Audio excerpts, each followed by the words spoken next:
بلخص لكم روايات ماشي، كتب اوكي، قصص صغيرة ما يضرش. علشان كده قررت ان انا الخص لكم قصة شجرة الدر بتاع تالتة اعدادي، وده بعد ما اختي واصحابها اتحايلوا عليا بطريقة يا جماعة ما تبصوش ايدي، لا لا. علشان كده ايتها الجماهير العريضة نقدم لكم شجرة الدر في ثوبها الجديد. بس ملحوظة، كل الاحداث اللي انا هحكيها طبقا للقصة المقررة للعيال بتوع تالتة اعدادي. انا اصلا مش تخصص تاريخ عشان محنكين التاريخ يعني. ويلا نبدأ نحكي بعد الانترو.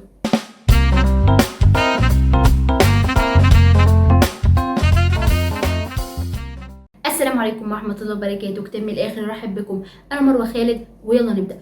وبتبدأ قصتنا بمشهد مهم جدا، المؤذن بيصعد درجات المأذنة وبيدعي بصوت رخيم أن يدفع البلاء ويفرج الكرب ويبعد عن أمة العرب خطر الفرنج والتتار. طبعا يا صديقي لو المؤذن ده عايش لحد دلوقتي كان قال ويبعد عنهم عاهات التيك توك. وفي وسط الهيبة اللي حاصلة من الدعاء بتطلع شابة جميلة من قصر كبير قريب من المسجد، وبتقف في شرفة القصر وتبتدي تدعي وتقول إن هي أصبحت جارية بسبب التتار اللي مزقوا شمل عيلتها وضيعوا ملكهم لحد ما اشتراها نجم الدين أيوب ابن الملك الكامل حاكم مصر، واللي حررها واتجوزها بعد ما خلفت الخليل ابنه. طبعا مش عارفه ازاي واحده واقفه تدعي هتحكي لنا قصتها، بس ملناش دعوه، الوزاره عايزه كده. ركز يا طالب وما تودينيش في داهيه. وكملت الدعاء بانها دعت لابنها وزوجها وانه يعود لمصر سلطان عليها. وبعد الصلاه بدات شجره الدر تفتكر مصر وقد ايه هي بلد عظيم وجميل، وان قوه مصر وقوه جيشها وجيش الشام هيقدروا ان هم يصدوا خطر الفرنج والتتار. لكن للاسف الطريق لمصر فيه 4 عقبات، ونركز يا طالب عشان اسالك يوم في الكومنتات.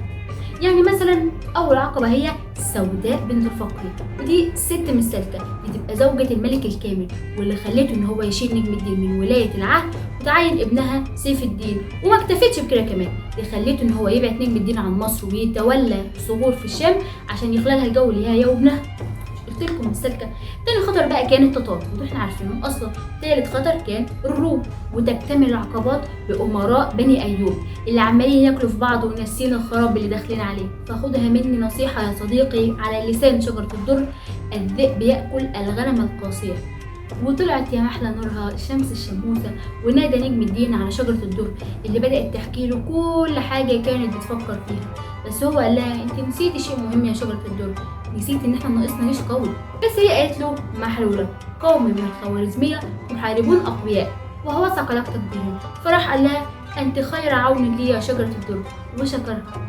وفعلا قدرت شجرة الدر ان يتوثق العلاقة بين زوجها نجم الدين وقومها من الخوارزمية. بس للأسف في الوقت ده نجم الدين كان مشغول بمحاربة العدو عند أحد الصخور، وجات الأخبار بموت الملك الكامل. طبعا انت تقول الله يرحمه يعني نعمل له ايه؟ ما تتسرعش يا صديقي، هيترتب على ده حاجات كتير جدا زي اللي حصل ده. يعني مثلا اول حاجه ترتبت على ده ان سيف الدين ابن حربوقه سوداء بقى هو ملك مصر والشام ولقب باسم الكامل، وينوب عنه في دمشق ابن عمه الجواد مصفر. اما نجم الدين يفضل في مكانه في الصخور.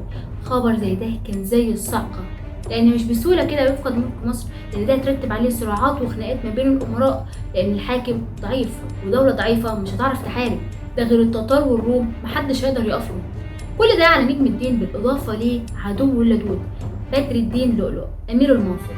ولما ضاقت الدنيا على نجم الدين نادى شجره الدر وحكى لها كل حاجه، وبدا يستشيرها في ان هو ينسحب من حصار الرحبه علشان يقدر يفكر بشكل احسن. وفعلا انسحب نجم الدين، بس اثناء الانسحاب قوم الخوارزميه اعلنوا عصيانهم عليه وقاموا على جيشه وبدا ان هم يقتلوا فيه. هرب نجم الدين باللي اتبقى من جيشه واحتمى بقلعه سنجار. بس للاسف المصايب لا تاتي فرادى، لان في نفس الوقت غياث الدين الرومي حاصر قلعه امل اللي فيها توران شاه ابن نجم الدين. فاكرين بقى بدر الدين لؤلؤ اللي قلت لكم من شويه عدو اللدود ده، ده بقى حاصر قلعه سنجار وحالف ان هو مش هيمشي الا وهو قابض على نجم الدين. في الوقت ده شجره الدر كانت قاعده جنب نجم الدين بتواسيه وتحاول ان هي تقوي من عزمه. قال لها تخلى عني قومك، قالت له انا هحل كل حاجه بس استدعي بدر الدين قاضي سنجار. ولما جه قالت له محدش هيحل الامر ده غيرك انت. يعني قالت له هتروح باسلوبك الجميل وكلامك الحسن وتروح لقوم الخوارزميه تكلمهم وتحاول ان انت تسترضيهم وتشيل من قلبه اي غضب من ناحيه مولاي. طبعا الراجل كان خايف، بس قالت له ما تخافش، انت مش هتطلع من باب القلعه، انت هتتربط بالحبال وهتنزل من على السور بالليل. وده خوف اكتر، وعلشان تثبته وتخليه يوافق قالت له انت معروف بقوه قلبك ووقوفك بجانب الحق. فالراجل وافق. انت ما طلعتش شجره، ده انت ناصحه. وقالت له هتستغنى عن دقنك دي علشان محدش يعرفك. قال لها ماشي. وفعلا بالليل تمت الخطه، وانطلق القاضي بدر الدين لاهلها الخوارزميه ومعاه خطاب منها بيقول: أنتم أهلي وعشيرتي ومحط آمالي ومعقد رجائي، لم يبق لي في الحياة سواكم، أعيش على أصواتكم وأحس طعم الحياة بأنفاسكم. فإلى من ألجأ إن تخليتم عني؟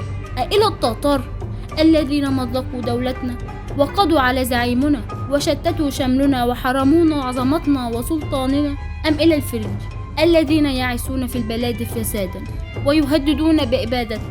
أسرعوا إلى ابنتكم وأدوا حق أبوتكم وإخوتكم، ولكم عند الأمير نجم الدين ما تشاءون، وأنا ضامنة لكل ما تفرضون.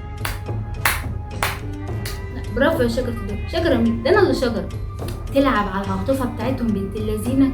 يا دوبك على ما وصل القاضي بدر الدين وقرا لهم الجواب وقال لهم الكلمتين، جريوا بجيشهم وحاصروا بدر الدين لؤلؤ وادوا جيشه علقة محترمة وهو هرب.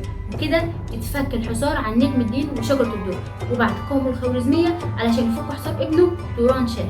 والله القصة دي مينفعش تتسمى طموح جارية، المفروض تتسمى دهاء وذكاء شجرة. الحلاوة دي يا ست. المهم استنوا الفيديو الجاي نكمل باقي الفصول ونشوف شجرة هتكمل على نفس المستوى ولا ايه اللي هيحصل. سلام.